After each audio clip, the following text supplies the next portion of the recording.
Thank you. Oh, You'd think that after all these months, I wouldn't have to be reminded. And I've got a No. sign staring me in the face. Yeah. Well, but then you don't see it after so many months, right? That's true. right. Yeah. I've Right. moved it a couple of times so Yeah, that right. it would be- Oh. okay. I got a question about what we worked on last time with the twisting and rotation coming out of the shoulder. When you say that it comes out of the center of the shoulder, are you really meaning like the center of the ball and socket joint? Like that's where that should be coming from? Hmm. Yes and no. Or is that just kind of overthinking it?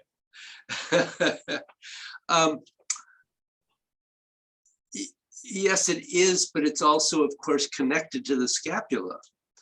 Yeah.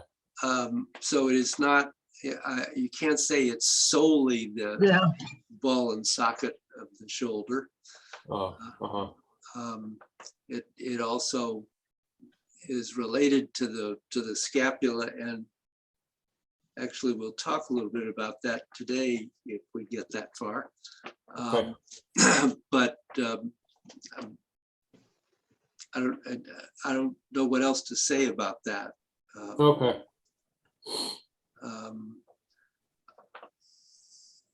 For you, well, I was imagining it to be sort of back from the shoulder's nest inside that area, maybe to the inside of the ball and socket. well, it's from the, yes, it's from the center. So I can't remember, Bill, have you done energy gates? Opening your energy gates, Chico? Yes, yeah, Okay, so you know what an energy gate is. yeah. Okay.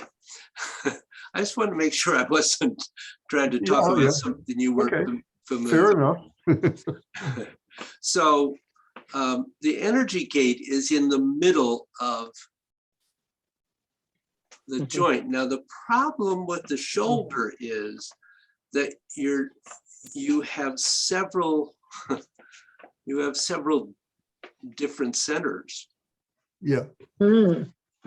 So there is the armpit center, which is the one that actually is connected most directly to the internal organs. And then there is the very center of the ball and socket itself, but that is an additional center. The armpit actually is a cavity, not simply an energy gate. And then you also have the energy gate in the scapula. So they're all involved. Mm. It's not just one. Okay. Anything for you, Joanne? No, I just, it was for the shoulder work, it was we were focusing on number 4, but just being more aware of that as we do 1, 2, and 3. Yep.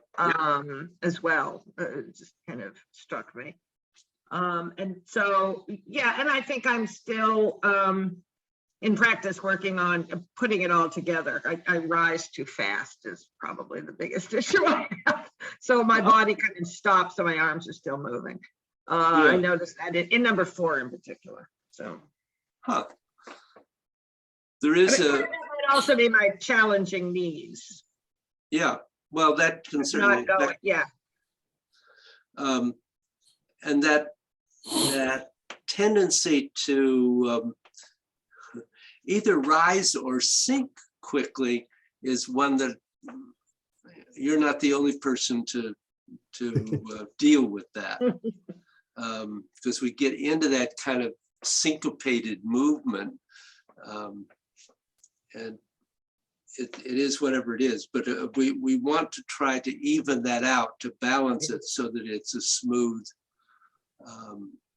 relatively smooth pace. Mhm, mhm. Obviously, the bending, closing, opening, stretching phases of each posture are not absolutely even, Right. so that the pace, there are subtle variations in the pace, but basically we want it to be smooth and balanced. Yep. So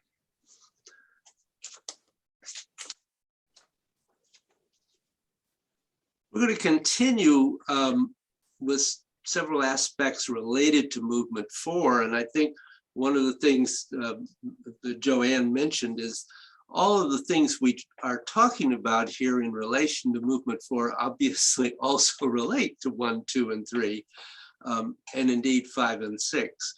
So it's not inappropriate that you should also think about these elements in the other postures as you're practicing. But we are specifically focusing on movement 4 at the moment. So movement 4 does have a number of things that are kind of important. The first is that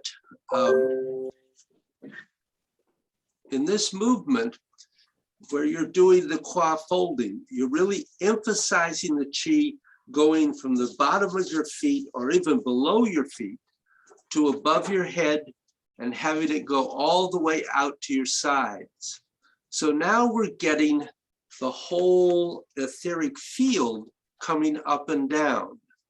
We're doing it with the left and right channels because we're trying to first get the secondary channels in the body going. And then in movements 5 and 6, we'll be working with the central channel. The second important point is to get your legs really moving.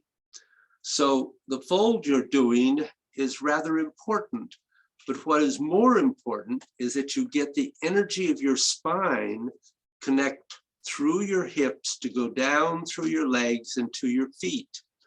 Most people, when they go up and down, their body breaks in half somewhere around the middle. They have movement in their upper body and then their legs move, but they don't have a clear pass-through of energy. And the function of this particular movement is to get a clear pass-through. The next point is this opening up of your etheric field to the side and then being able to raise the etheric field all the way along your sides. And that's rather important because eventually where God's goes is that the movements you're doing are not just what's happening in front, but it's also what's happening to your sides, and it's also doing it in back. The human body is surrounded by a sphere of the etheric chi. To try and open that up when you first start is useless. You have to build up your body to being familiar with having its chi raise up the front and sides, and then it can extend, which is the minor movement of your hands all the way to your back. And that's how you start getting a sphere of chi rising up and down your body, which is the ultimate point of the exercise. And that is especially true in terms of meditation. So I just like you to do 6 or 8 of movement 4. We don't have to do a lot of it, but really trying to have a sense that there is a sphere of energy around you, that etheric body, remember, is not just out to the sides or in one direction, it surrounds you.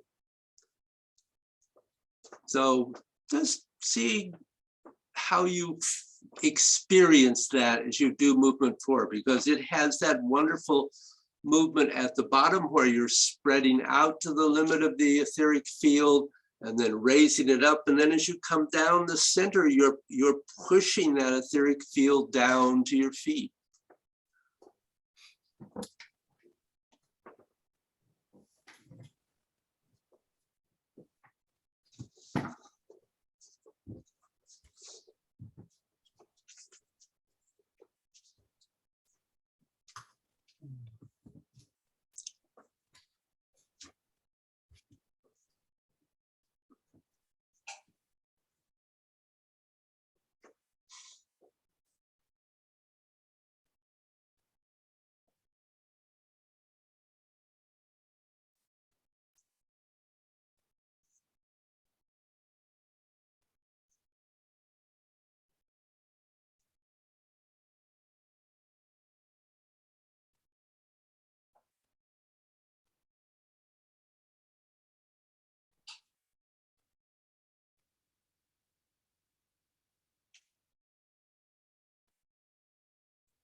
Okay, so make this the last one.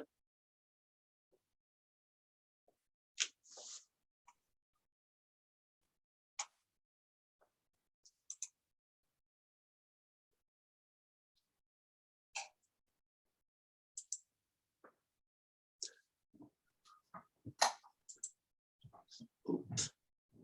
Let's see what I meant to do.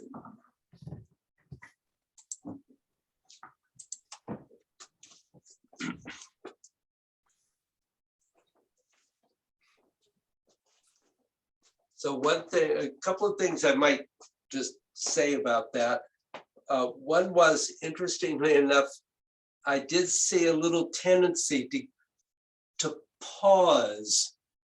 And it was very, very brief, but you don't want to pause at this point.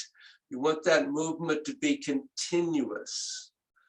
We'll look at that transition a little bit later. The other thing is to remember that as soon as you have spread to the extent of your etheric body, the elbows start to go down. You don't spread, start up, and then begin rotating the elbows. You go out, and then the elbows immediately are dropping as you come up. And Bill, notice that, see if I can do what you were doing. You were starting up pretty well, but then you brought the arms in and up, and you want to keep the circle going there. Okay. Okay. So as you're going up here, it's a continuation of that circle. So remember that really when we think about this, that 2 is out here somewhere, 4 is along in here, 5 is here, and 6 is here, at least eventually. So you're trying to be aware of those planes of movement in this also. Does that raise any questions? So what did you feel in terms of the energy of your etheric field?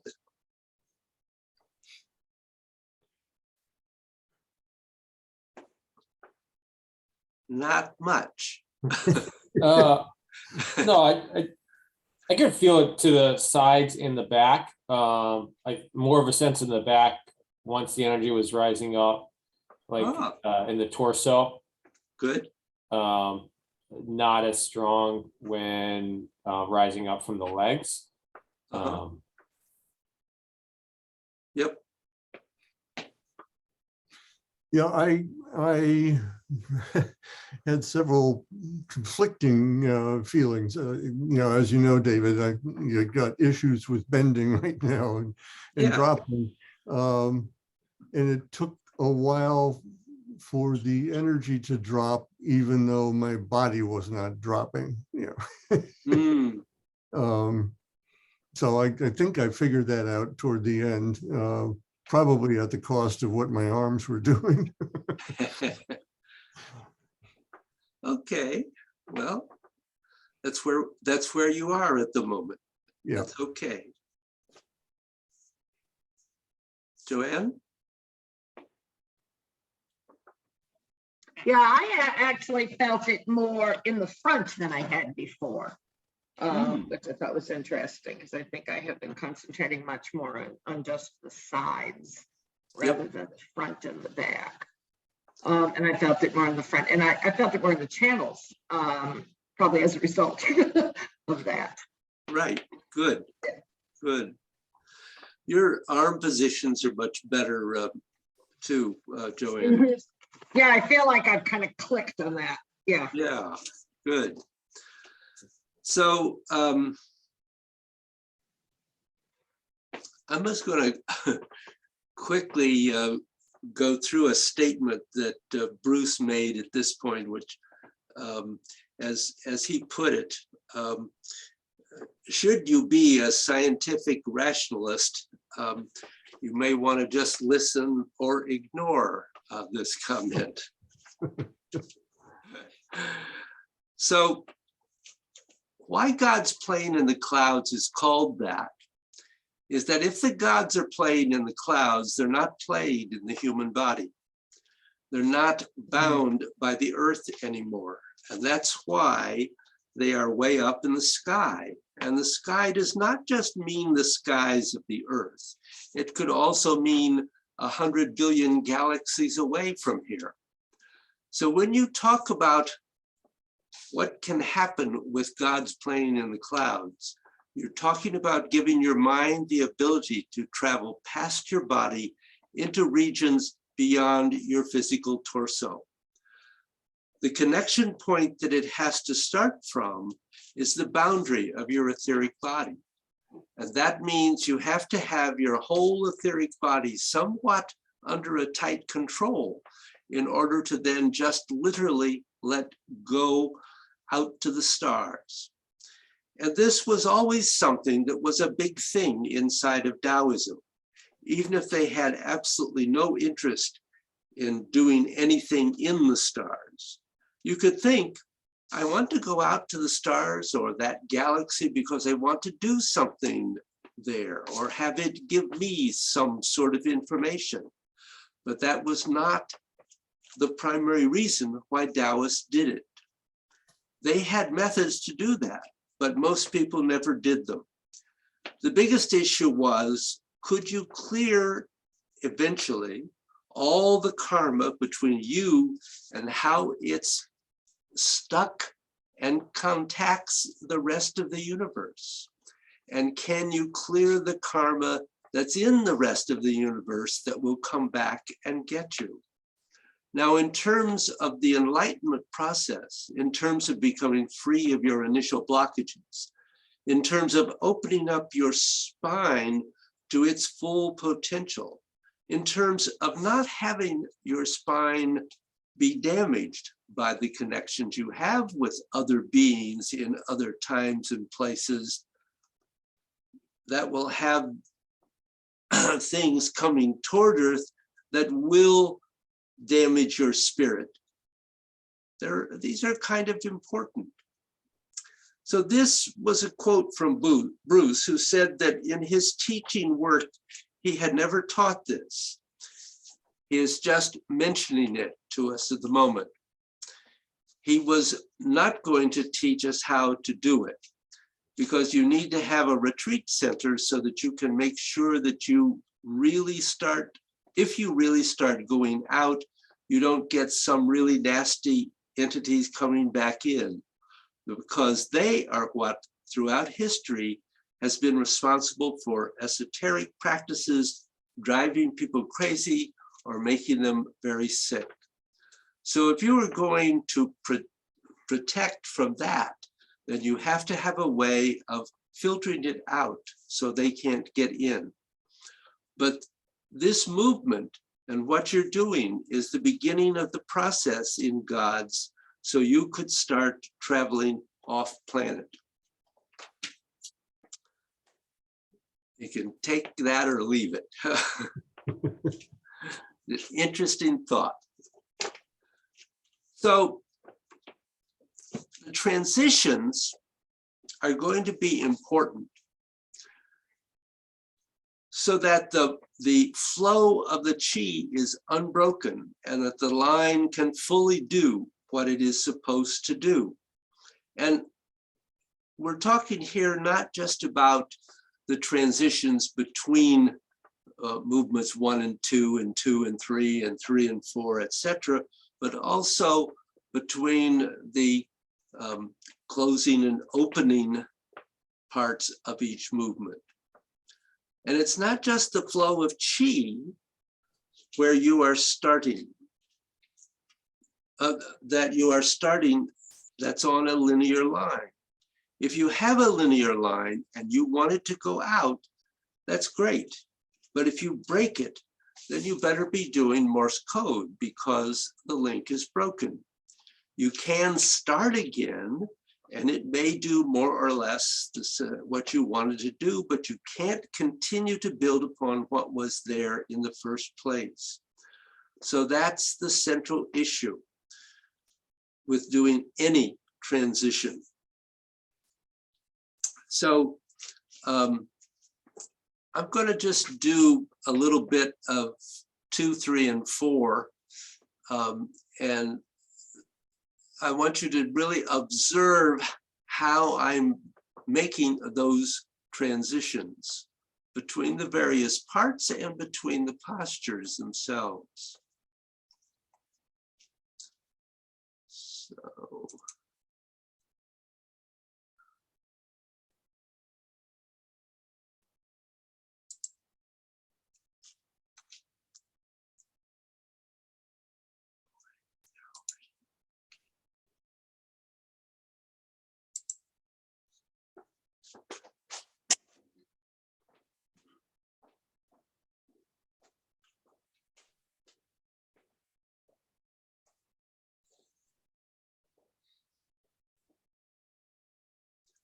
So I'm just going to do 2, 3, and 4.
So any questions about that?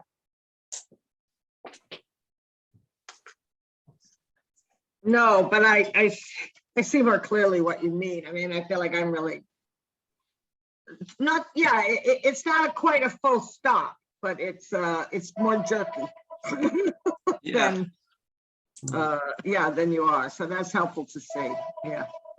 good. So I want you to start with doing one of movement 3. It doesn't really matter what direction you do it in, and then pause at 12 o'clock. I'm going to kind of talk you through a start and stop for a moment in 4, and then I will let you flow some too.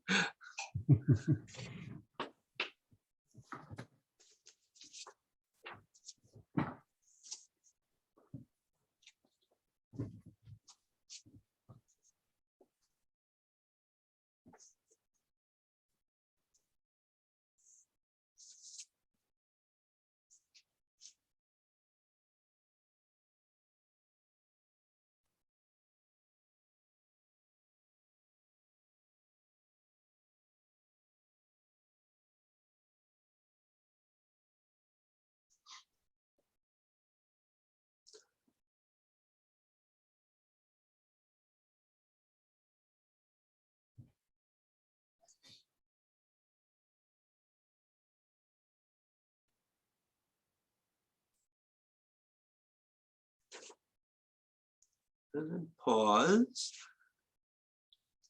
And as you go down now in movement 4, feel your arms pushing down through the left and right channels.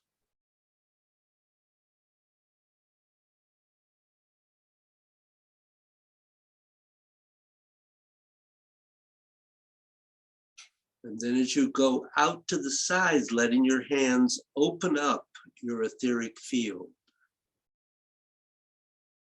And then from here, your elbows rotate down as the arms go up. raising that etheric field. And then again, coming down.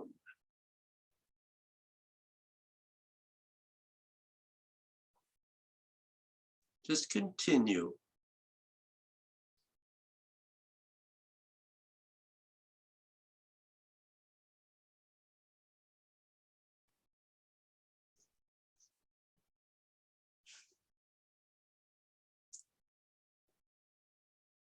Make sure as you come up to the top that your elbows come in. And then, of course, they have to spread a little as you go down, but they start on the side channels. Good.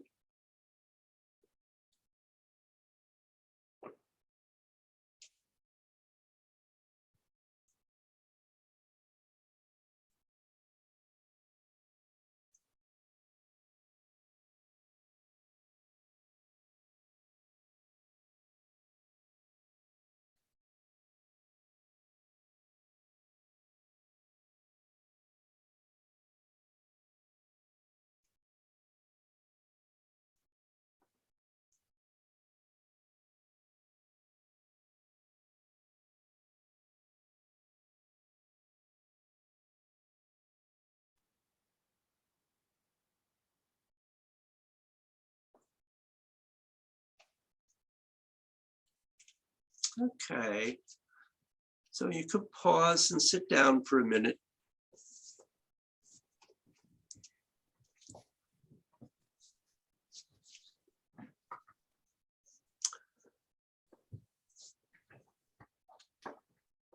So what are the major alignments in movement 4? Of course, we still have all the major alignments you had in all the earlier postures and in all the earlier Qigong you practiced. You open up the back of your knees, your left and right channels should more or less bisect your feet in half. One foot is not out and the other in. And when you go down, you close the qua, and it has to be that your pelvis is tucked slightly so that your tailbone is penetrating your legs down to your feet. And when your hands start to come up, you feel that your elbows are always facing down. Even when the arms spread to the sides, you feel like your elbows are pushing down toward the floor. They're targeting the floor. And when your hands go out to the sides, be sure the armpits are open. And then when you go down from the top again, one thing is that your hands should feel like they're going through water. They're going through your etheric body. They should feel what it's like to have your etheric body. But more than that, the way you go down is by your qua closing, sending your energy down to your feet. And it's actually your feet sinking that's bringing your hands down. It's not that you bring your hands down, it's the sense of your feet sinking below, which is dropping your hands. And these are some of the basic alignments. A really important way to approach the alignments is to look at the shoulder blades.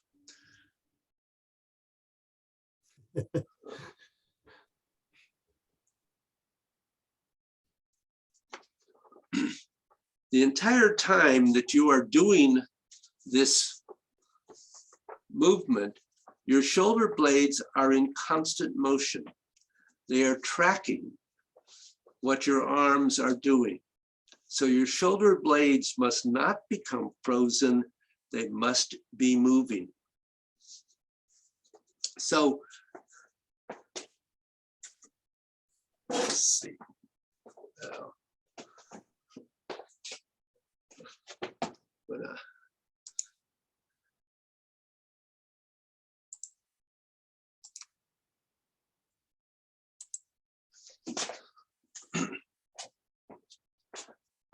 I'm going to stay fairly close here so you can't see my shoulder blades. I suppose I could take my shirt off and you perhaps could, but when your shoulder blade moves forward, your arm moves forward. And when your shoulder blade moves back, your arm moves back. And if your shoulder blade moves out to the side, your arm goes to the side. And if your shoulder blade comes in, your arm moves inward. So there is a direct connection there. It's a lever. These two are attached to each other. So keep in mind that the shoulder blades have to keep moving. So once again, practicing movement 4 and thinking about the shoulder blades.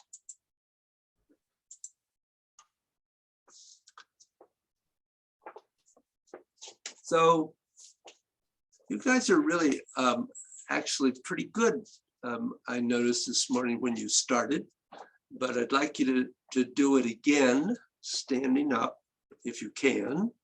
If not, do it seated. Guess You meaning you want us to go back? Sorry, I'm unclear what you're Yes. asking for. I'm For sorry. 4? Just you're going to do movement 4 again, but focusing now on the movement of the shoulder blades. okay. Yeah. So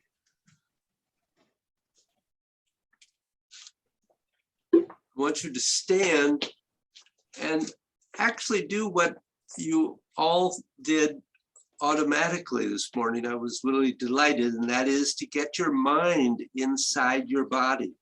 Mhm. Because you really have to feel what's going on.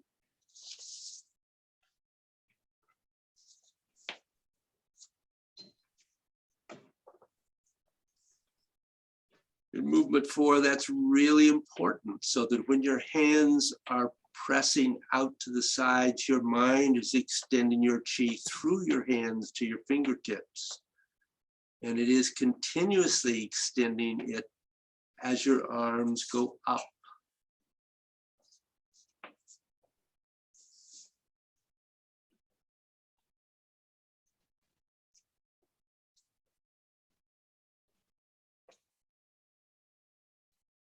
And then when you come down, it's extending the chi from your fingertips back into your lower dantian and back down to your feet.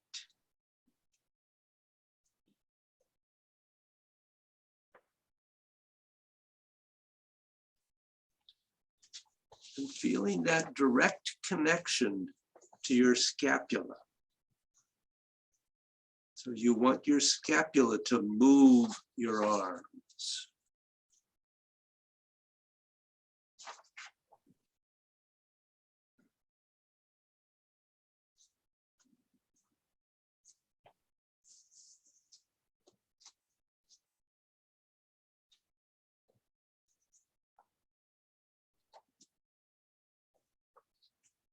And don't forget to extend your mind, or you'll go back to a normal body. If you do slow down a bit and get your mind through to your fingertips and then continue, you must extend your mind through your body. And to do that, you first have to have your mind relatively quiet. And then you have to get your mind to go inside your body. And have it extend through your body. And if you do that, by extending your mind through your body, your chi will normally follow it.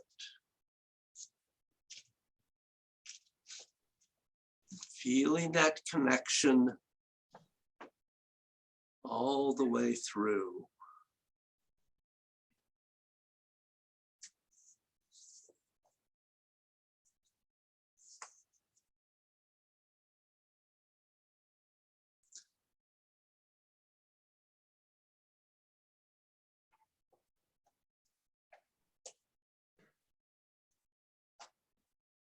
So Adam, we're feeling that connection between the scapula and the arms, but also the mind extending the energy through the movement.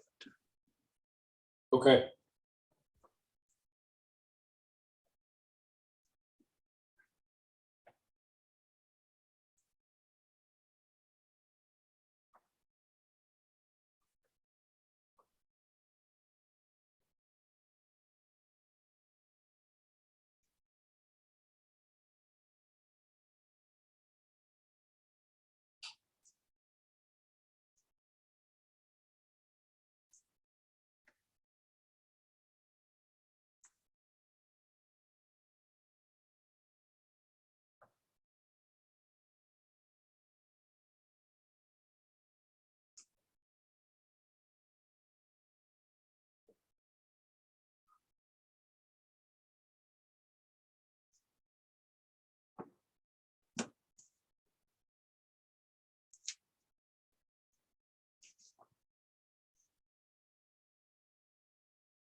Okay, so pause.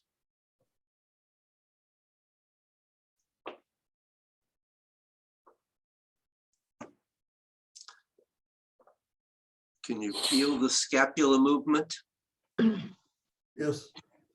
Yeah, I can. I also felt a real warmth in my back, which I hadn't felt before. Oh, good. Yeah, great. So the other, here's another little detail. What you want to do is to get your qua to have a sense of moving a little bit backwards and your lower back coming a little bit forward until you feel like your qua and your lower back have joined.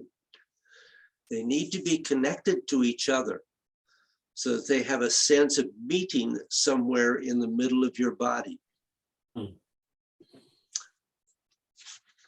Read that again. So I can get that in my brain. So you want a sense of your qua going back and your lower back coming forward so that they join Yep. somewhere in the middle of your body. Yep. And what that does is create stability. So try movement 4 again, keeping this one thing in mind. It's a very different experience of the body when your insides are stable.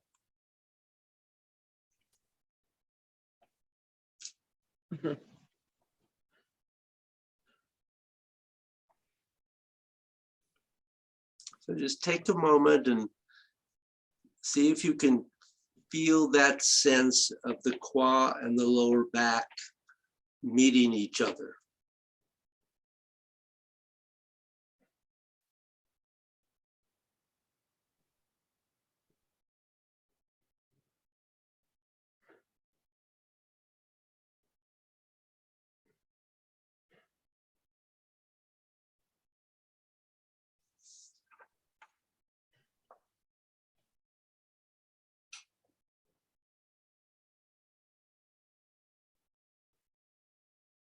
And then when you do, just flow into a little bit more of movement 4.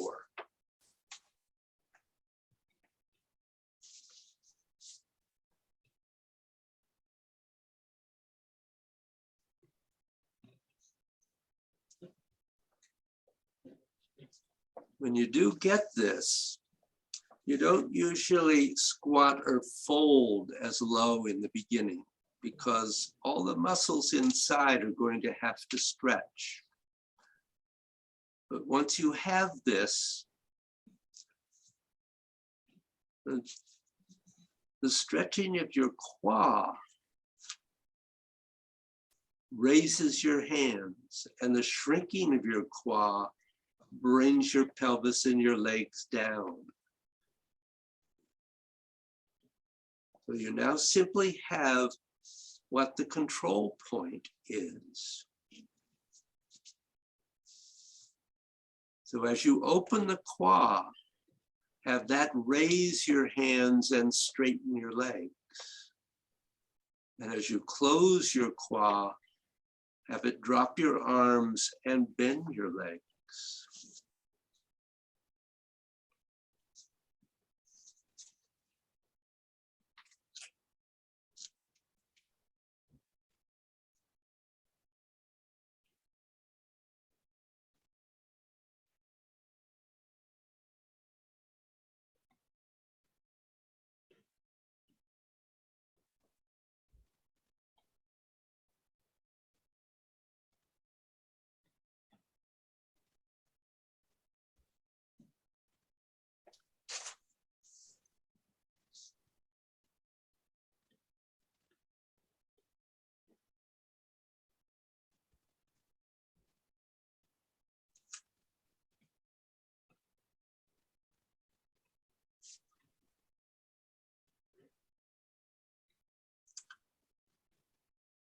So just pause for a moment.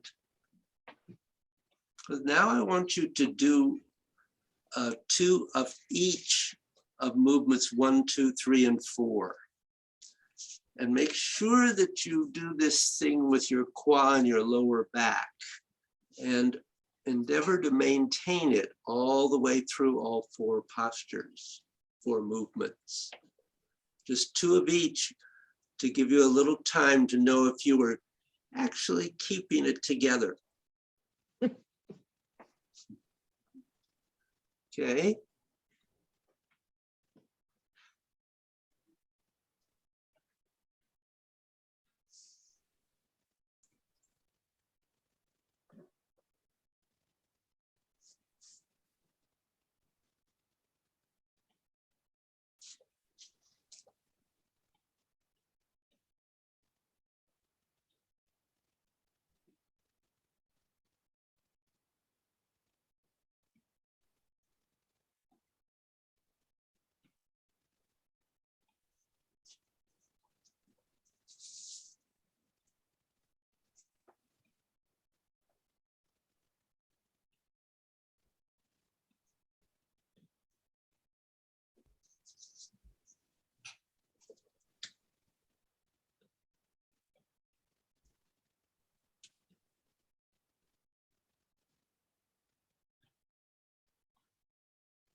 Good.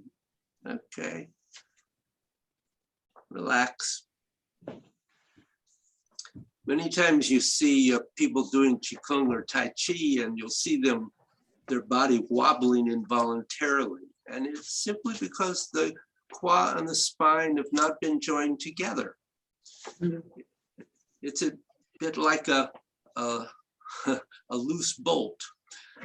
You will find if you do this, that it makes you much more stable when you go to the left and the right, particularly in movement 3. Mm. So how did that feel to you? Well, speaking of movement 3, that was the most challenging.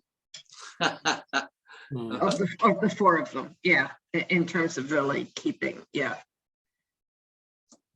feeling of the connection. Yep.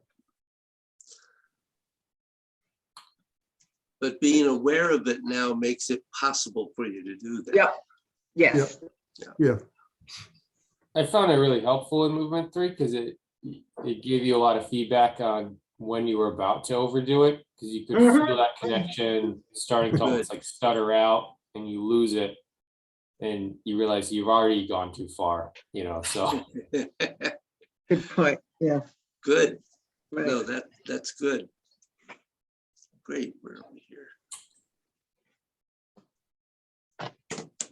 Okay.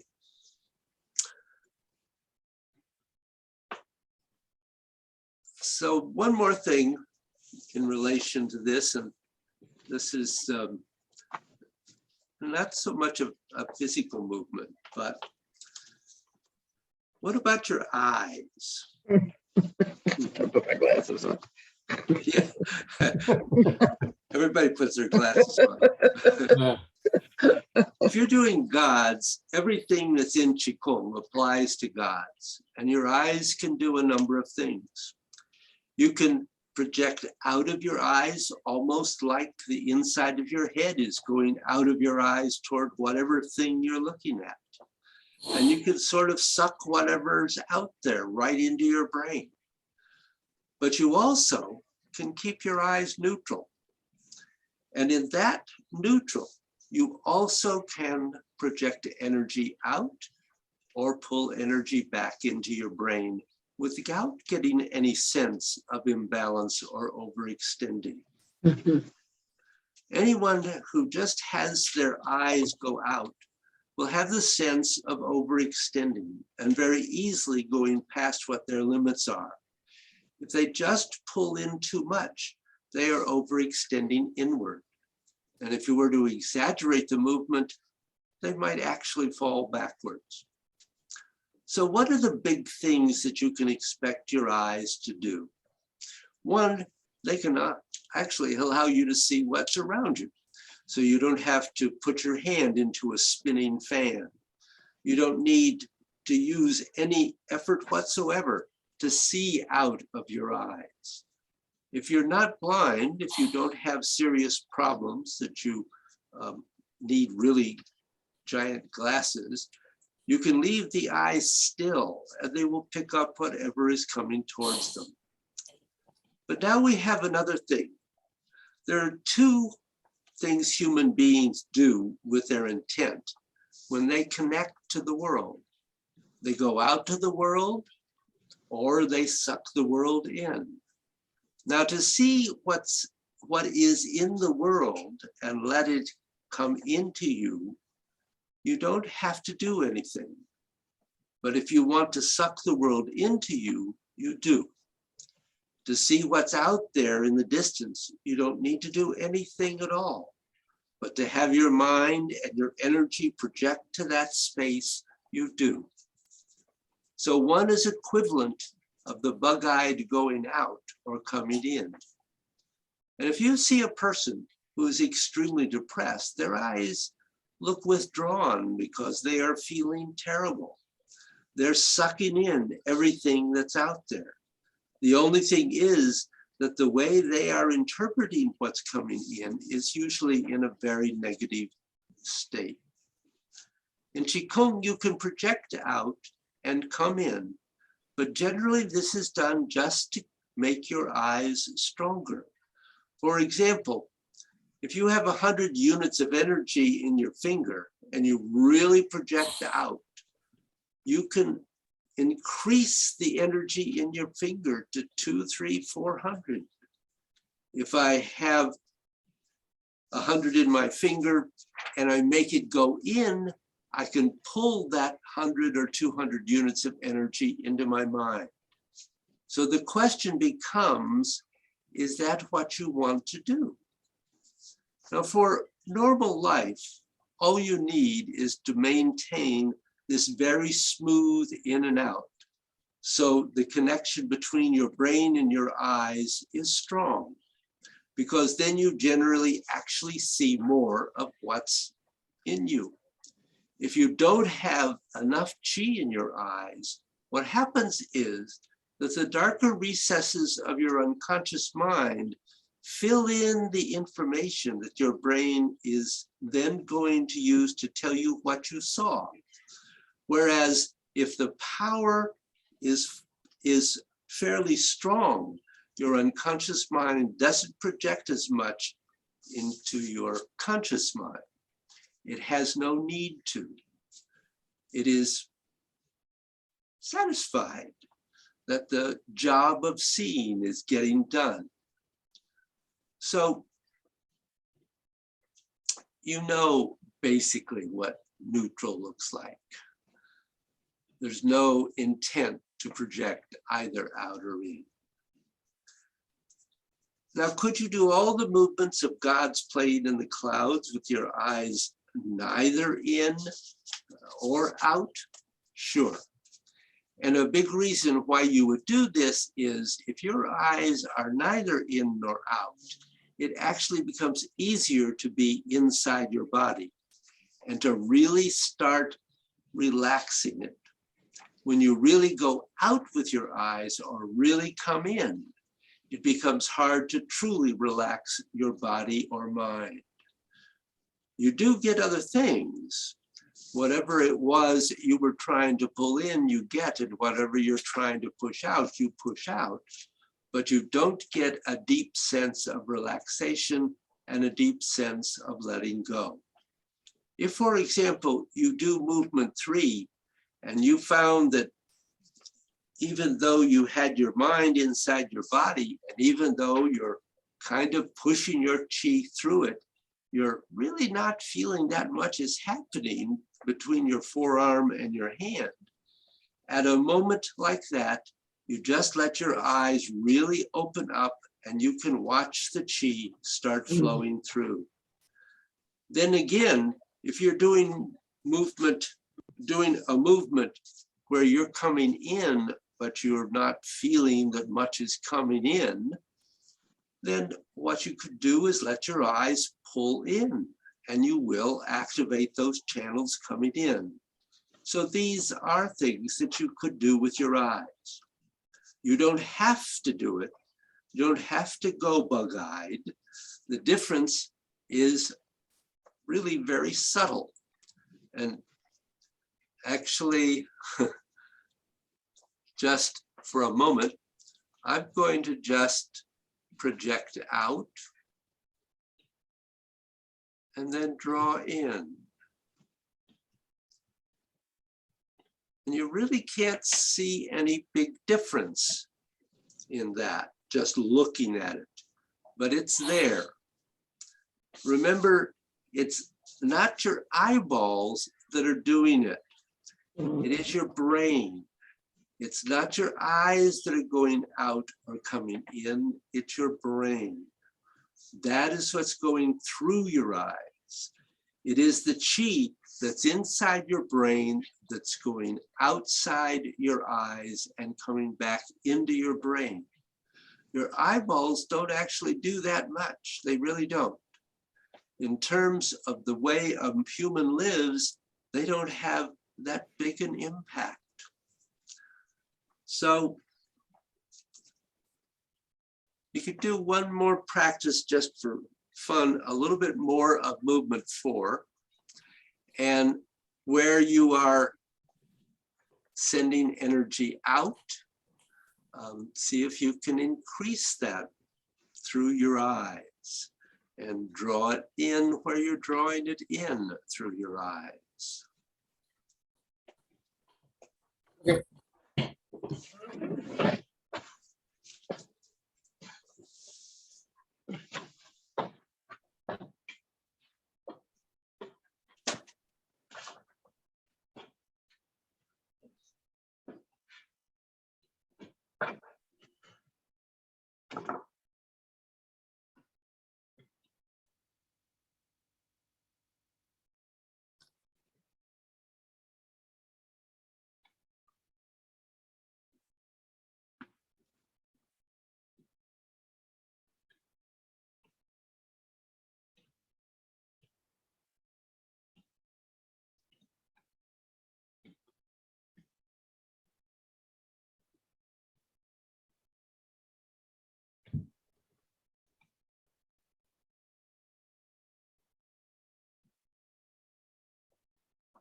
Okay. We come to a pause. So what did you feel about that? Felt easier to go out than in. Yeah, okay. Uh, Yeah, I felt it might have even been easier to go in. I'm not sure. I think part of that connection is that you're going in at the time that your fingers are going across your eyes. It's almost like I felt a real connection Uh-huh, there. good. I think this is really a physical note, just that as I was watching you, all of you, but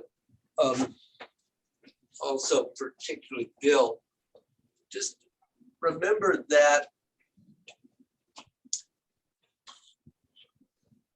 from this point, you're bending all the way down to here, and then you are extending all the way up to here. However high this is for you, whether you're able to go above your head or whether it's lower, but that includes extending the fingers, not straightening them, but extending through the fingers.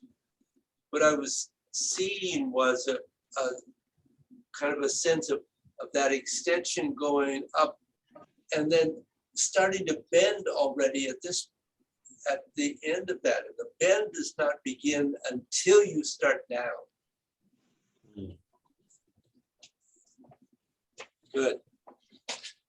That's got to be more than enough to work on. yeah, that's a lot to unpack. Yeah. Yeah. Good. It is Bill. it is a lot. I'll try to not pour so much on you. I thought you said God's was simple. No, he never said It that. is. It just isn't easy. No. Good. Any last minute thoughts or questions here? No. Okay. We'll try to find that at least 20 minutes a day. Yeah. Thank you. Thank you, Need David. it. David, Indeed. see you, everybody. Thanks, Okay. Bill. Bye, Bill. Hope you do well.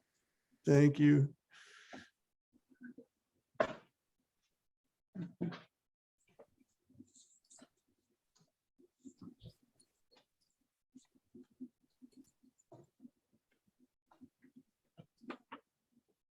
How you doing, Adam? Oh, trying to hang in. Great. Not feeling great, huh? No, cold is so draining, it just is. Yeah. Yeah. You know. So obviously we've talked about a number of these things before in relation to the form. I think two things I was thinking that I wanted to be sure and talk about a little bit with you is that sense that the Kwa is the leader of the band, as Bruce likes to put it. The Kwa really is sending the signal to everybody, let's do it together. Mm. So being aware of that sense of the Kwa filling that role. And also in Tai Chi, what happens with the eyes becomes really important because we're now thinking at least of the potential for a martial aspect. And being able to increase the power of the energy going out obviously is important in that. And we sometimes forget in Tai Chi that the eyes have to be continuously moving subtly ahead of the physical movement. We want to see where we're going. We want to see what's coming. And when you think about an application, that energy is continuously going in and out, and you can increase it and decrease it by the action of the eyes. And as I was just saying, it's not bugging the eyes out, but really learning how to extend the energy from the brain through the eyes or to draw it back into the brain. So that's kind of a subtle aspect, but really more, probably more important in Tai Chi than it is necessarily in Qigong.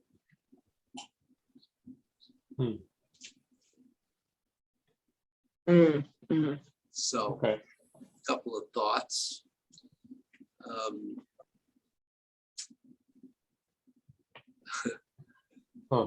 You probably don't feel much like moving. Yeah, no, Not especially. yeah, and I felt like that was, I managed to get through that class with my legs and my knees. Yeah. But they're tested. 3 days of rain is not helping me any. No, it doesn't. Arthritis in the knee more than anywhere else, but yeah. Yeah, no, I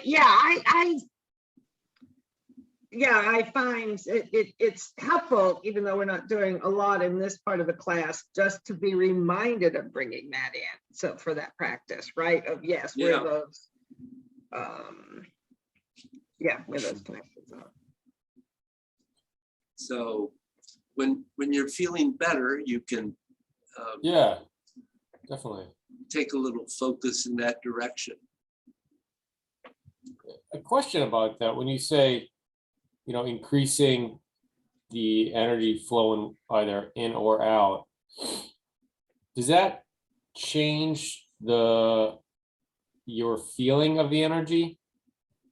I find when I try and increase the amount of energy, I guess really regardless of the practice, there's almost a sense of kind of like overdoing it, and then needing, like, your intention is to increase the energy, and then I need to have like a second intention of like double checking and making sure things are relaxed and not pushing too hard. I found that with the eyes, especially like the muscles around the eyes really, bulging out, and you'd be like, well, no, that's not it. No, we're not trying to push the eyes out of the head here. yeah, it's very much like opening and closing an energy gate, because you can't do that by physically, muscularly expanding and contracting it. That's not what does it. So yeah, you're absolutely right, and it's good to double check that to make sure you're not overdoing it, because expanding out from your eyes, you don't have to open up and push out. It really is opening up and allowing that to go out from the brain. Right. But that was very helpful. Yeah. Having the intent to allow it. Yes. Because it like almost everything else we're doing, you don't make it happen. You create the conditions, you set up the conditions that will allow it to happen. Yeah, it's a good point.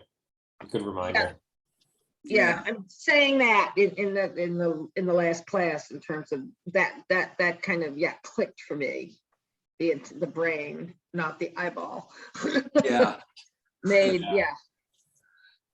yeah, yeah, that was an important point. Sometimes Bruce says more than I think he may need to, but he gets the points across.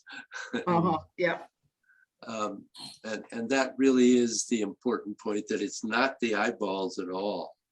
that's right. I mean, we need them, you can't see without them, but they're not the ones that are projecting out and sucking in. It's the brain that's doing it. Right, but then you can feel it in the eyeball. You feel it in the eyeballs, absolutely, Right. absolutely. Mhm. Good. Good. Okay. Well, good luck with your test, and I hope you feel better. Or with your Thank cold you. or whatever it is. Yeah, I think it's just a little sinus infection, but yeah, I'll get the test just to make sure, all the same. Oh, I know, yeah. We all do that these days. Yeah, exactly. Well, Great. thank you guys. Right. Yep. All right, You guys, take have care. a good week. Good seeing Yeah. you, Do our David. best. You take care. Yeah. Was this the start of a session or were we in the middle? No, of it? it's week after next. Okay, perfect. That's a Thanks, couple of David. weeks away yet. Okay, Okay, Alrighty, thank you. very good. Thank you. bye, Bye-bye. guys. Good week.